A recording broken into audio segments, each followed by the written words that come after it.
qofka bani aadamka saddex shay baa la saaxiiba oo la socda.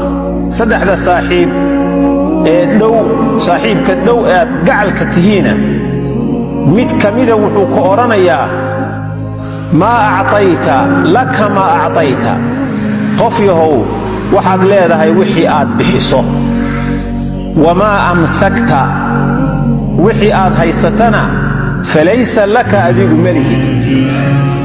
وصاحبك كواد فذلك مالك كاسي وحولها النبي صلى الله عليه وسلم. صاحبك كواد ومالك يا حولها ضيست اللي قفوا لي وحبوها يستاهل. سيدا اوجد ما مالك هو صاحبك marka uu kula hadlayaa wuxuu ku oranayaa xoolahaaga haddaan maalkaagii ahay waxaad leedahay wixii aad iga bixisan baad leedahay, wixii aadan iga bixin adigu malihide cidda kaa dambaysa u hari doonta. saaxiibka koowaad waa kaas. saaxiib kale fayaquulu wuxuu oranaa saddexdii saaxiib ka mid ah ana macaka, anigu waan kula jiraayo waan kula socdaa xataa ta'tiya baaba almalik, ilaa aad timaado boqorka albaabkiisa. kaa hari maayo habeen iyo maalin, waan kula socdaa ilaa aad boqorka albaabkiisa timaado. ثم مركز بقرك البابكيسة تمادو دبدين أرجع ونقنيا وأتركك وكاتيجيا. كاسنا وصاحبك لباد نبي محكوفة سركاس فذلك أهلك وعشيرتك. كاسي وأهل كاجيو قرابة هذه وكل شوقات سلانتادي عروتادي قرابة هذه أهل كاجي فملكي وتكون حجرتا جواك هذيك كون حجرات. maalinta aad dhimanto waa lagu mayri, waa lagu kanfi, waa lagu qalqaalin maydkaaga. albaabka la sheegaya waa qabrigii.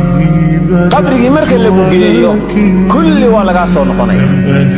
ilmaha dhashay xitaa haddii la yidhahdo aabbaha qabriga la gal halagula aaso yeeli maayo. warreed waa lantii buuxda islaamiyadan ahay, islaantaadu yeeli mayso, walaalkaa yeeli maayo, aabbahaa yeeli maayo.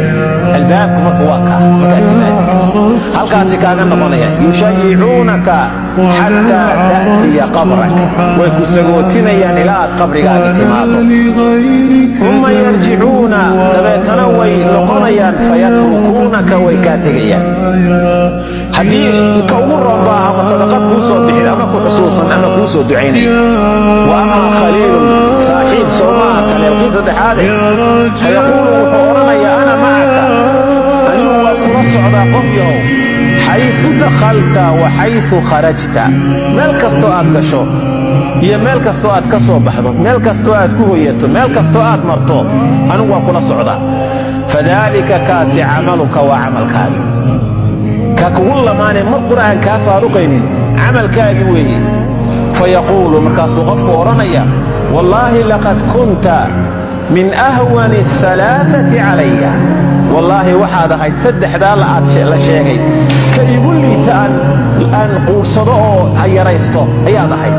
waana camalkii. ilaa camalka waa waxaad ku guulaysanayso oo imtixaanka kaga baxayso, janno ku helayso, aad ilaahay ugu dhowaanayso.